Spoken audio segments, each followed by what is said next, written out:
you? Do you feel like you can attain the goals? Are they measurable?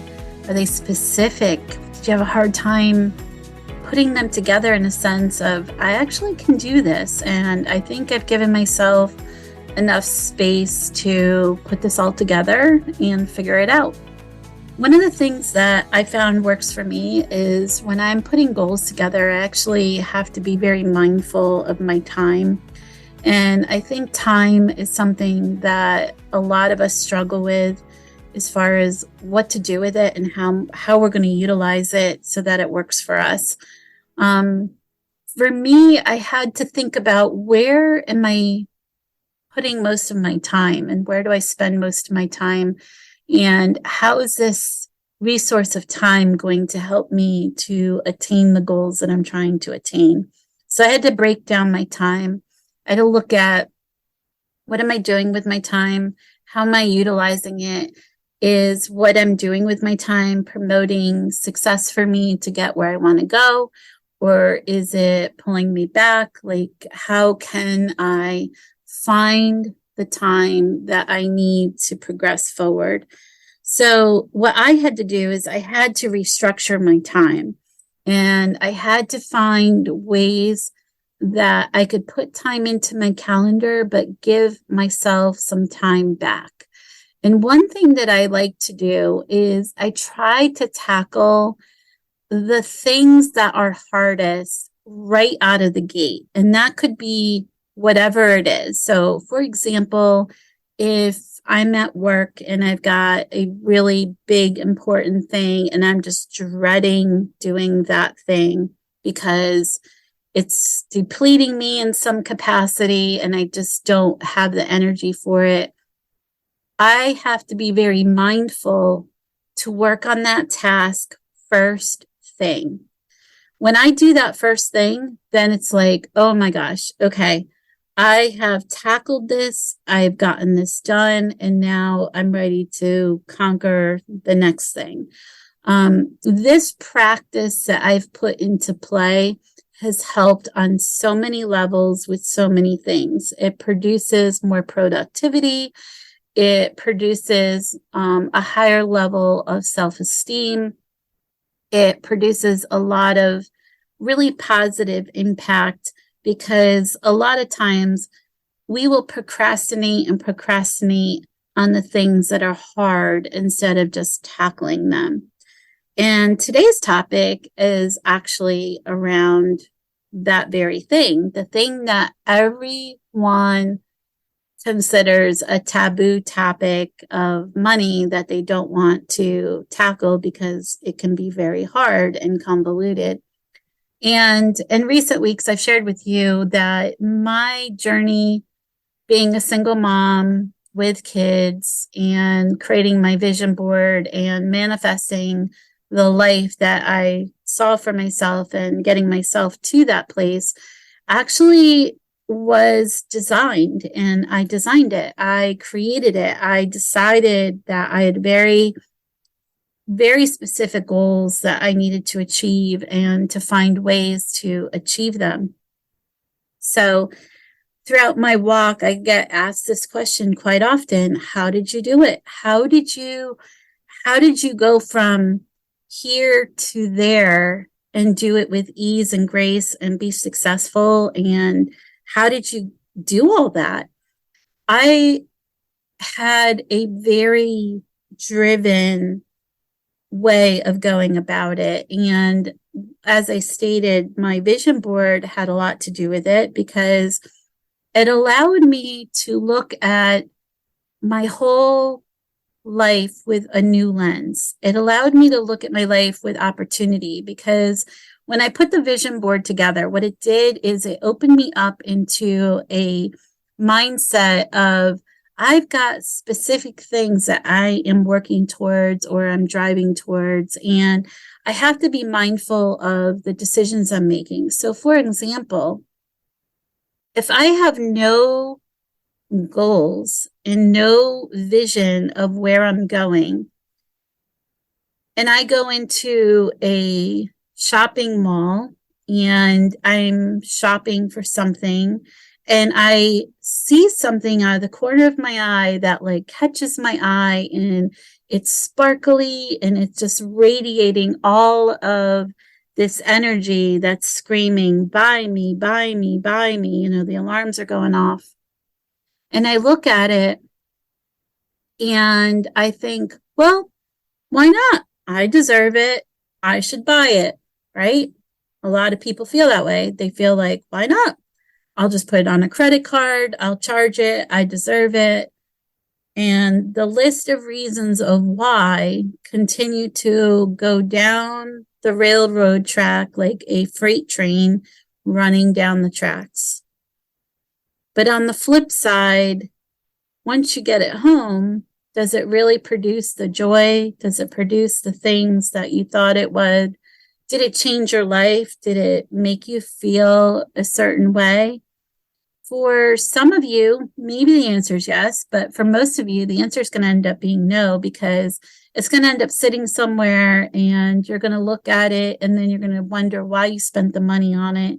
And the reality is once you spent the money on it, the money's spent. It's gone. It's just gone. So you're not going to get that money back. So money is energy. Money is a tool, and it is an energy that you are using as a tool for your life. So when we look at money, money has a lot of connotation to it. When we look at money, we think about all of the things that we associate with money. So think about when you were growing up, how was money treated and how was it portrayed in your home? Was it something that created hardship because you didn't have enough money? Or was it something that was just used for everything and anything because you had an abundance of money? And then think about what kind of value system you associated with money based on your experiences. So for myself, growing up with my grandparents, money was something that you had to value because you were literally raised with a thought process, waste not, want not. So I literally grew up with this mindset that it was not okay to get rid of something, for example, because if I got rid of it, then I wasn't appreciative of having it. And there's a lot of people that live like that. And then I look at the younger generation, and some of these younger generation, they're of the mindset of minimalist, where they have very minimal stuff because they're concerned about the planet and the well-being of the planet and not filling up the landfills and all of these other thought processes that go along with the materialism, quote unquote, that consumerism has created. The interesting thing is that there needs to be some sort of balance, because you can't constantly be spending your time and energy trying to make money and then just have that willy-nilly go to the wayside. So you have to be constructive with your goals and how it is you're planning your money out to help you and to help your future self to do the things that you intend to do to structure what you intend to structure. So, with that said, when I created my first vision board, I had little to no money. And one of the things that I kept praying on and asking for was more abundance of money in the area so that I could be able to provide for my kids.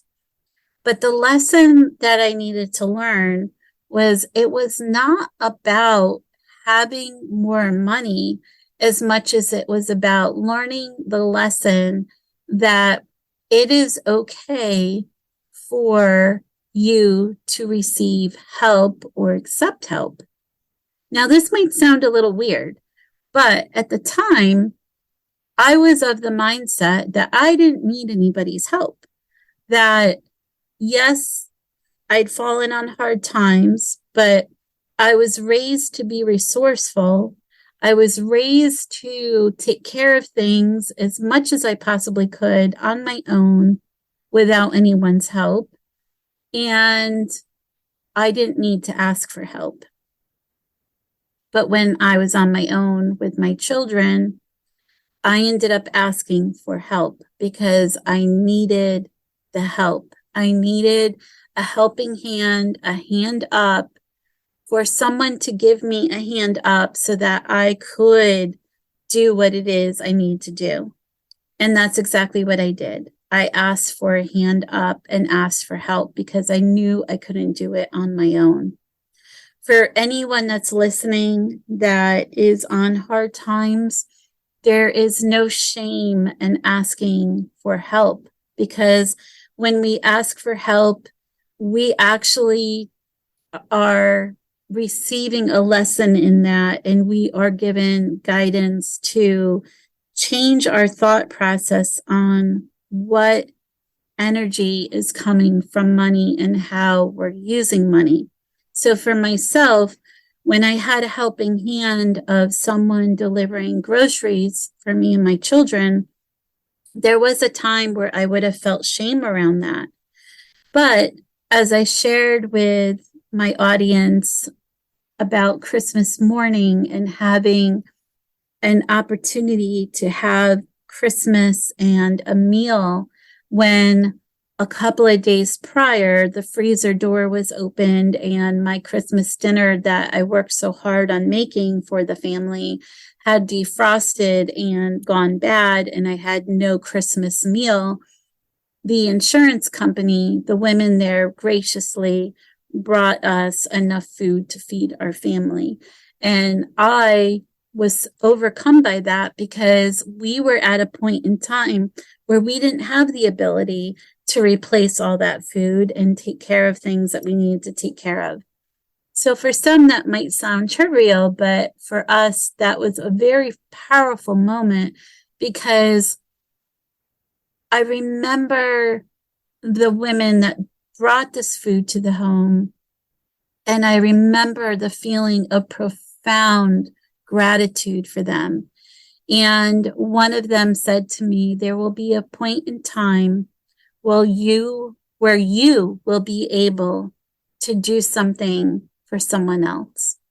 And I never forgot that, because I have done similar things for other people, and I was always doing things for other people, but that whole sense of what you put out into the world comes back to you.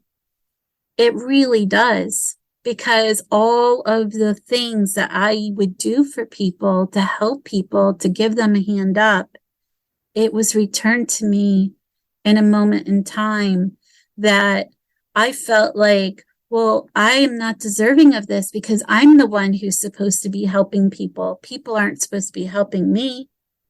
And I had to learn a very valuable lesson in that we're all in need of one another, and we're all in need of love and light and a helping hand.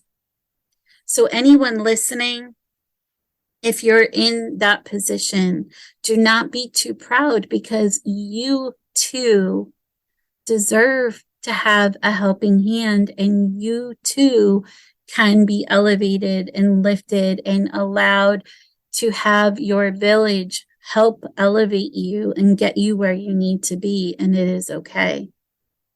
I'm not saying take advantage of anyone or anything, but it's okay to accept help when you need help. So as I was going through my journey with my children, one of the things that I did for myself was I became educated when it came to money matters, because I did not ever, ever, ever want to feel what I felt. And the power of education is so huge because it's something that no one can take from you. People can take a lot of things from you, but they cannot take that. They cannot take what you learn, your knowledge, the things that you do to be your true, authentic self and best self can never be taken from you.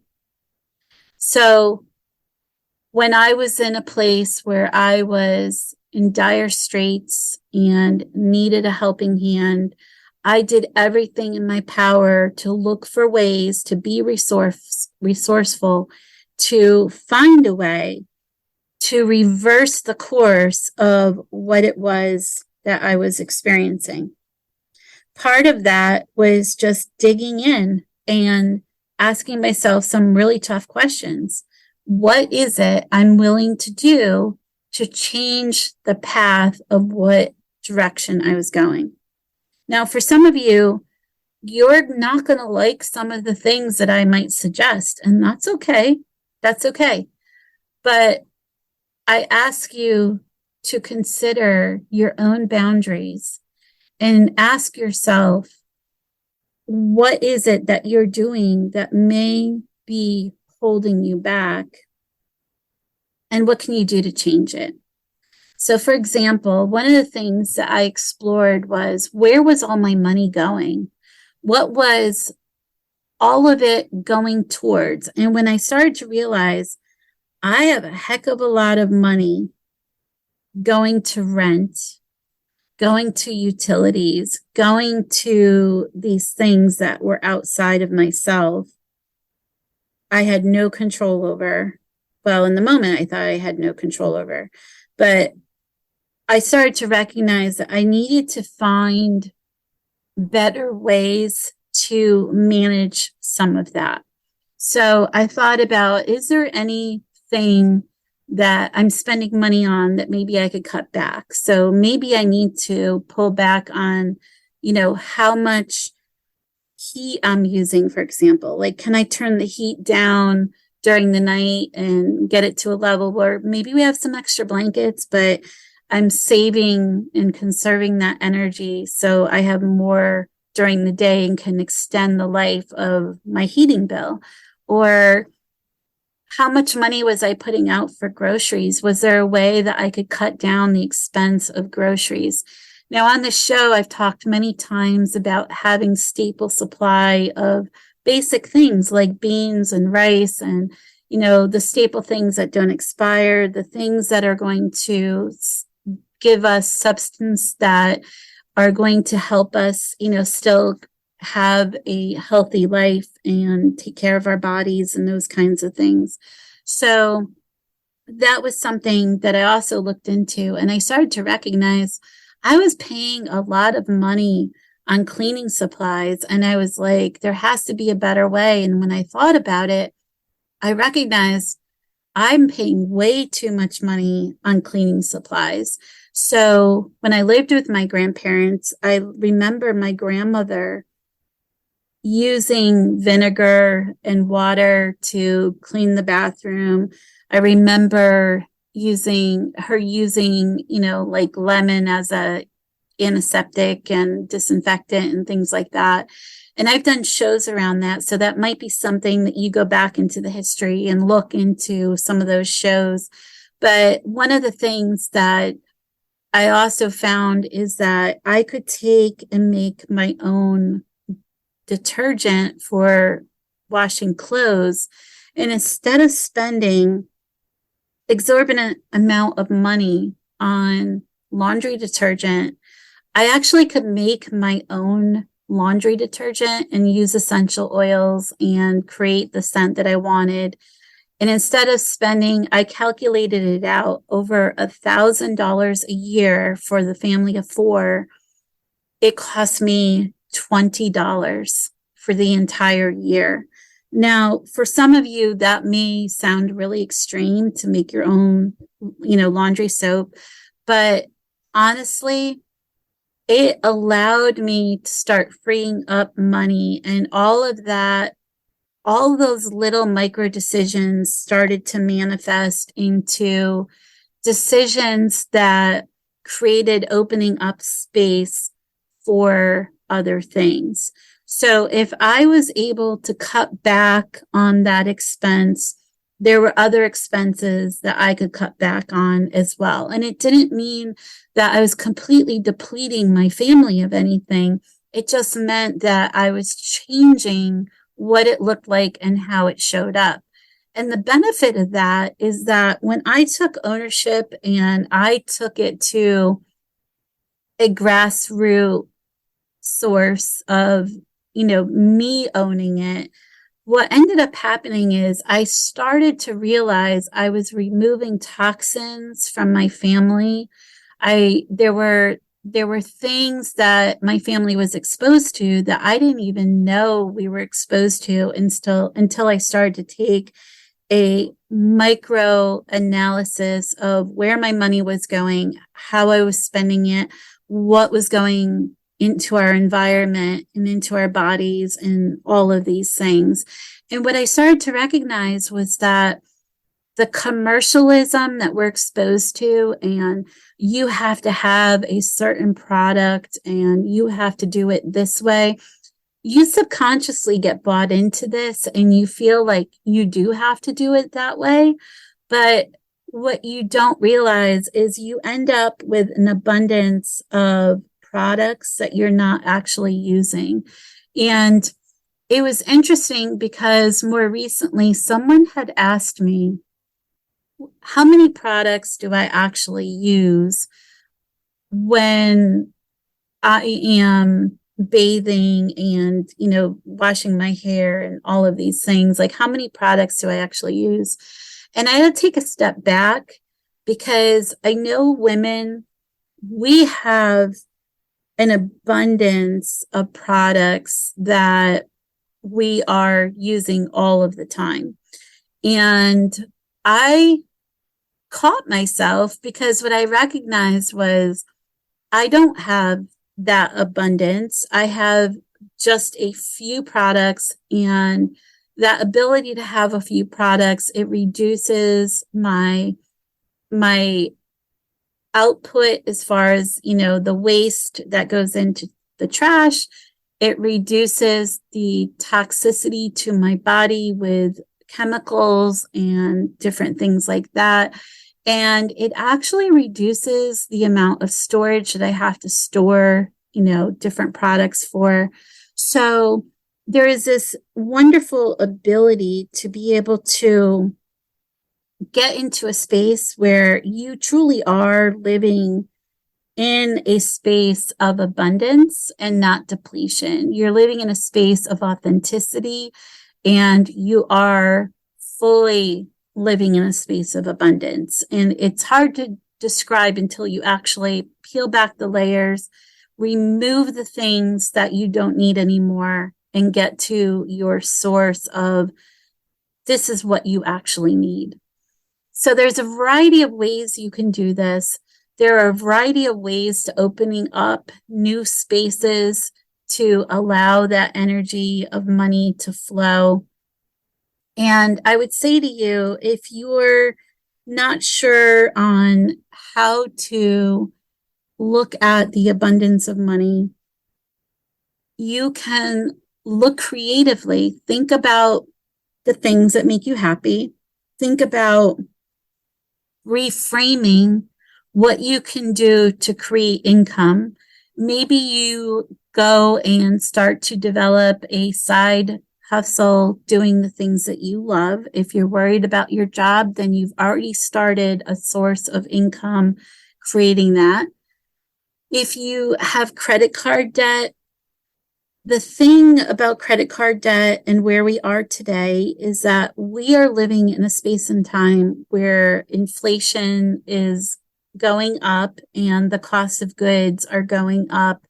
And this is where, again, getting back to the grassroots, getting back to the God source things, the things that are healthy and are going to sustain you, is going to be far reaching than the things that are toxic. So try to stay away from those junk foods. There's a lot of addictive properties in junk foods, and those kinds of foods, they actually stimulate you to want more and more and more. And it creates a lot of hardship to the body and creates disease and illness and all of these things, which in the end are going to create putting you in a situation that is going to create financial harm for you if you think about the long run. So it may seem like in the short run, some of these foods are more expensive, but in reality, they're more sustaining to the body because that's what the body needs, and that's what the body thrives on, and that's what the brain thrives on, is those healthy foods. When you're feeding the brain the junk food, then you're going to literally, your input is your output. So if you're inputting the junk, you're going to have output of the junk. So be mindful of what it is you're putting into your body. And it takes the body more time to digest all of the healthy foods than to digest the junk foods. And the junk foods, as we know, creates disease. So stay away from the junk foods. I know it can be tempting, but you have to stay away from them. And again, ask yourself the discerning question, is this of love and light, or is this of darkness? And whatever your answer is, be guided to what it is that you know is authentic for you. For some of you, you may want to start a garden. For some of you, you may have to do a patio garden. Others of you may have property, but these are the things that we do to help restore during inflationary times our money, because when we're living in inflationary times, everything goes up. And if you have credit card debt, the first thing I want you to do is look at your interest rates on your credit card. I want you to take your notebook out. I want you to write down all of your debts. I want you to write down all of your interest rates. And if you don't know them, you need to get to know them right now. You need to find out your balances, how much you owe, and look at your piece of paper and ask yourself, is this balance worth 25% additional every month? So if you think about that, that's a lot of money that you're paying to the credit card company to have that credit card. So you want to look at, where is all of this money that you have really going? So if you're carrying credit cards, if you have a credit card that has close to 30% interest rates that you're carrying, then that means you're paying an additional 30% on your credit card bill every single month that you have that balance. And it's going to take you longer and longer to pay that off. So for some people, they use a strategy where they're going to pay off the lowest and then work towards the highest. And that means balance. And for some people, they'll work the higher and go to the lower. But whatever you choose to do, there is opportunity for you to free up your money and look at ways that you can open up space and redesign how it is you're using your money to pay down your credit card debt, or to pay down whatever debt you may have and redesign your life. So again, we really want to focus on setting up ourselves for the life that we intend to live and having it being our best life. We want to focus on creating abundance, and we want to take out this level of uncertainty. So for women, again, that feeling of safety is really, really important to us. And we need to feel safe. And a lot of times we look at our money as a feeling of safety.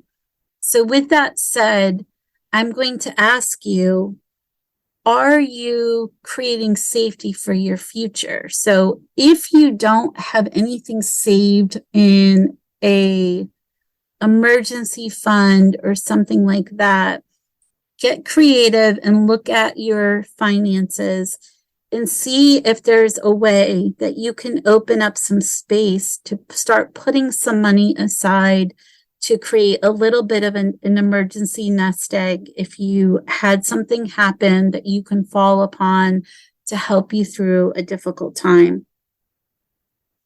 If you're in a place where you have your emergency nest egg and you have savings, continue to build upon that so that you can continue to build security. It's really, really important that you reduce as much debt as you possibly can, as quickly as you can, especially during these inflationary times, because everything is continuing to rise and be very expensive. The other thing you can do is think about ways to cut your expenses if you have additional things that you're paying on that you're not using. So if you have like subscriptions to something and you're not using them, gym memberships and you're not using them, things that you can redesign and do on your own. So for example, if you're paying a gym membership and you're not using it, take that out of the equation and be resourceful. Do your own things at home where you're exercising. Start a walking routine around your neighborhood, or, whatever it is you can do with a group of friends. Just redesign what it looks like, but take out the unnecessary things you're paying for and remove them, and then take that money that you've been using to pay for it and funnel it back into things that you need to pay down. It's really, really important. Also, if you have the ability, pay yourself and start getting yourself into a savings plan where you're paying yourself first. When you start to set this up, you're going to start to see how it will compound and how it will start to change your thought process and make you feel better, because now you're starting to save for your future, and it's opening up a lot of space for you in regards to what is coming and what you will be receiving in your future. A space of getting ahead on their finances and moving through that. One of the other things that we are looking at when it comes to our resources and money matters is, what are you doing as far as the things in your home? Do you have things that maybe you're not using that maybe you could sell? Those are things that may be difficult for you to release, but again, if they've served their purpose and it's time for them to be used for other things that are going to promote and help you, then it's okay to release them knowing they've served their purpose. And for a lot of people, it's very difficult to do this because it brings up a lot of feelings around what that particular object may hold for you. It creates a lot of anxiety in the sense of maybe you feel like you have to release this because you failed or what have you. But I really want to express to you that just like when you came into the world, you came in with nothing.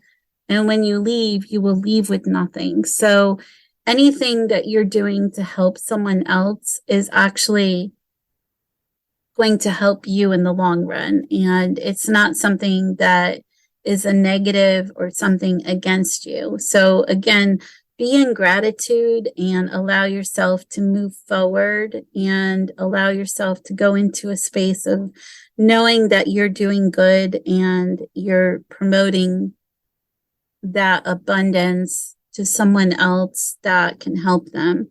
So I know when I was on my hard times, even though I had little to give, I still found ways to give. And sometimes my giving was not through a monetary resource as much as it was giving myself giving my time, giving my talent, giving something to someone that could use the help. And I would bring my children as part of this experience, because what I needed them to learn is that even when we're on hard times, we can still help other people, because there's always, always, always someone out there that has it worse than you. And that can feel pretty uncomfortable, because you might think, well, nobody has it worse than me, because right now, like, what I'm experiencing is pretty bad. But the reality is that somebody always has it worse than you. And if you can be in that heart space to recognize that and find it within yourself to do something for someone else, that is going to promote a whole new level within yourself of gratitude that you were able to do something for someone else, that it's not going to allow you to sit in the space that you're in and feel like you're not getting anywhere, or you're not doing anything, or you're not moving forward. There's a lot of different things that come with that. And just doing for someone else is so unselfish and so loving. And it does elevate you to a place where you do feel within yourself, I've done something good for someone. And that is a way to love, put love into the world space and give love.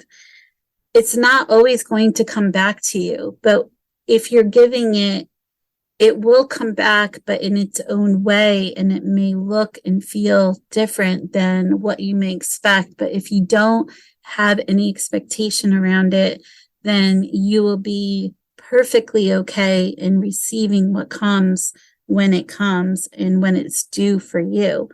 And when that shows up for you, just say thank you. Be in gratitude and say thank you, even if it's not showing up the way that you envision, the way you manifested, you thought it would look like. Just say thank you and be in gratitude and grace, and you will not be disappointed. The power of money is so profound, because you hear these unbelievable stories where people come from situations where they've lost everything. And maybe it was in a house fire. Maybe they had a catastrophic event where there was, a tornado or a tsunami or something that may have happened. And a lot of times these people, when they go through these traumatic events, they literally come out of them profoundly changed. And how could you not? Because everything you knew was basically taken away from you.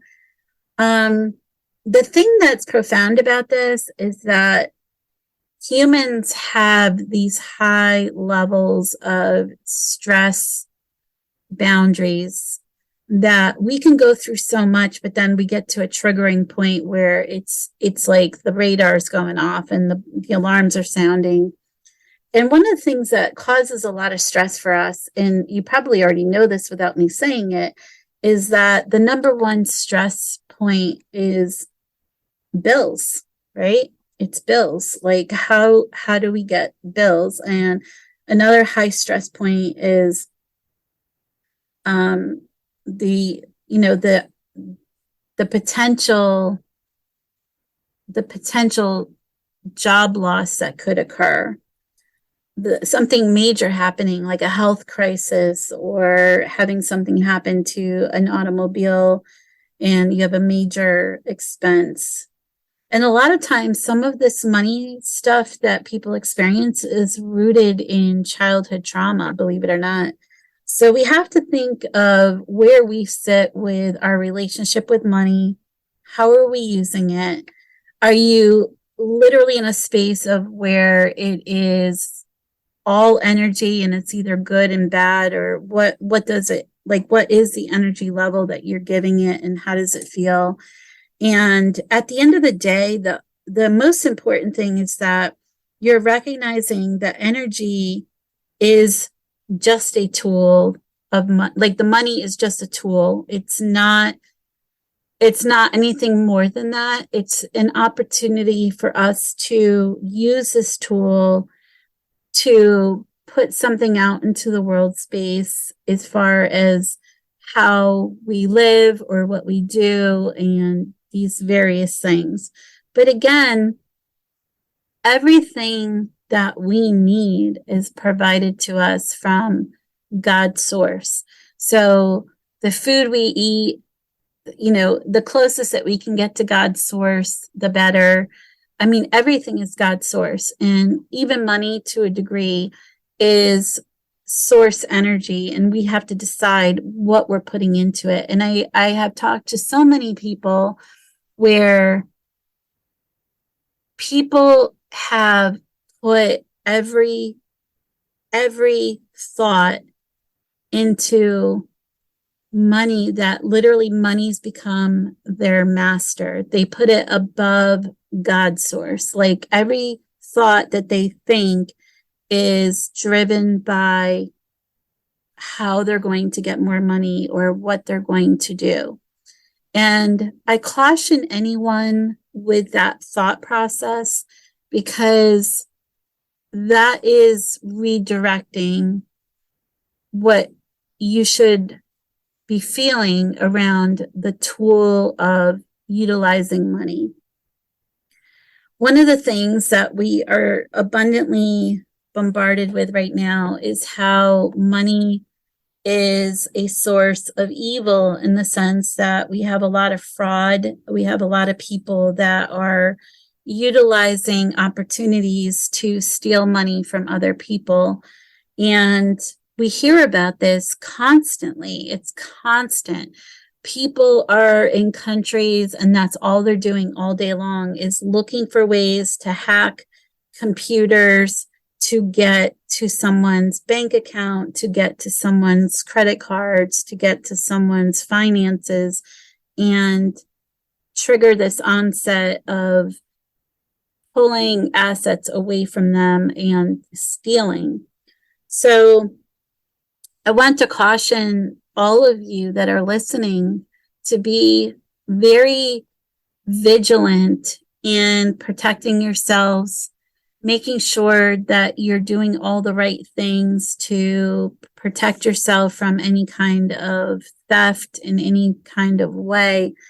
And you want to, like I said earlier, eliminate as many bills as you possibly can, because the more you eliminate, the less threat you will have, the less exposure you will have. So we want to eliminate all those unnecessary things that we don't need anymore. We want to eliminate the debt. We want to eliminate the useless things that we're spending money on that we shouldn't be honestly spending money on, because we're mindful that this is a waste of our resources. And you work really hard to have what you have. You spent a lot of time to have what you have. And when you break it all down, it really does become abundantly clear that you are expelling a lot of energy to have a lifestyle that you have. So we want to make sure that we're doing everything we can to protect ourselves. And one thing we need to be mindful of is we are mindful of not having all of our eggs in one basket, so to speak. So if we've got everything in one place and everything is coming out of that one place, we need to eliminate that. So for example, if you're doing your banking and your banking is the outsource of an automatic bill pay to all of your people, if you had your bank compromised, then all of your accounts are being compromised at the same time. So you would be better to take and set up an auto pay coming from the company directly going to the bank, instead of having all of your auto pays go from the bank to your companies. So for example, if you have 5 auto pays coming from the bank is the single source with the 5 auto pays. But if you took and reverse that, you have the companies now pulling from the bank. So it's only one versus everything held in one bucket going out. So you just want to be mindful and be ahead of what it is that is occurring and be vigilant. You need to really be vigilant on protecting yourself. So you want to set up those passcodes on any of your accounts where they're not easily encrypted. So don't ever, put your name in your passcode. Don't ever put anything that is pertinent to you that someone easily could know and take and put it in and understand that it was you. So like a date of birth, a social security number, or any tax ID number that's linked to you, any personal information. So be mindful of protecting yourself, protecting your assets, and just look for the smartest ways to go about managing your finances in such a way that you are taking control and you are owning your experience and redesigning it so that you don't want to give your money away meaninglessly. You want to be mindful. Be mindful and be crafty and be resourceful. So again, this is not any kind of advice. Everything offered during the show is merely educational and for entertainment for you to use how you would like to use it. But please know that the source of energy that is put into money is something that you create within your space. So if you can think about money as being a tool, it's going to help you versus thinking that money is all and everything, or, it's going to create a certain sense of self, because it really is just a tool. Everything else comes within. It's not exterior. So it is a tool for what it is that we need to sustain our being, meaning our body, our vessel that we are growing through and working with as we go through this journey of life.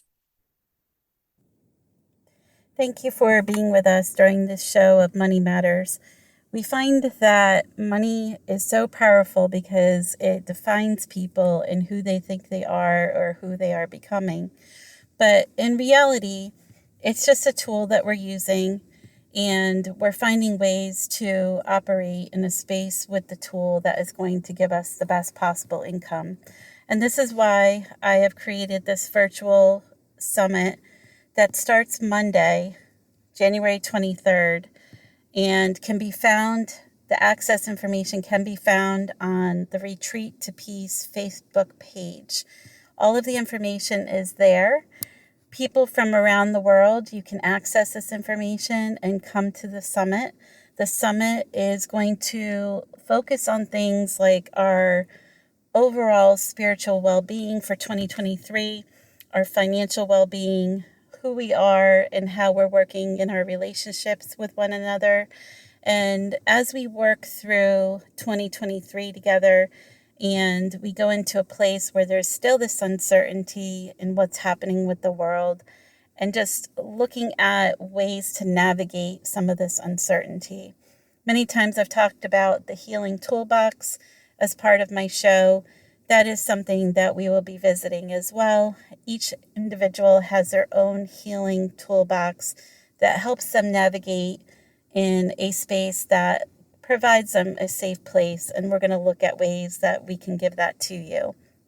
So I hope you will join us for this virtual summit retreat. It is free. There's no charge for that.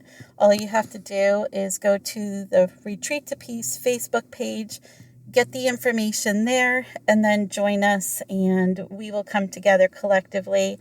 And it'll be really great to meet some of you that have been listening to the show for quite some time. We're going into our third year now, and it has been an incredible experience in just learning different ways that as a community of the entire world around the globe, we can help support each other during these trying times and difficult times.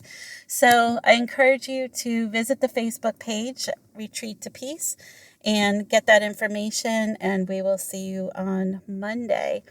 So as always, thank you for joining us today. Next week, we will be visiting some more topics around getting yourself into a space of abundance for 2023, and we'll continue on that road. So please join us, and in the week ahead, I hope that you find a safe place for healing, a safe place to live your true, authentic soul self life. And as always, this is Catherine Daniels with Retreat to Peace, and we'll see you next time.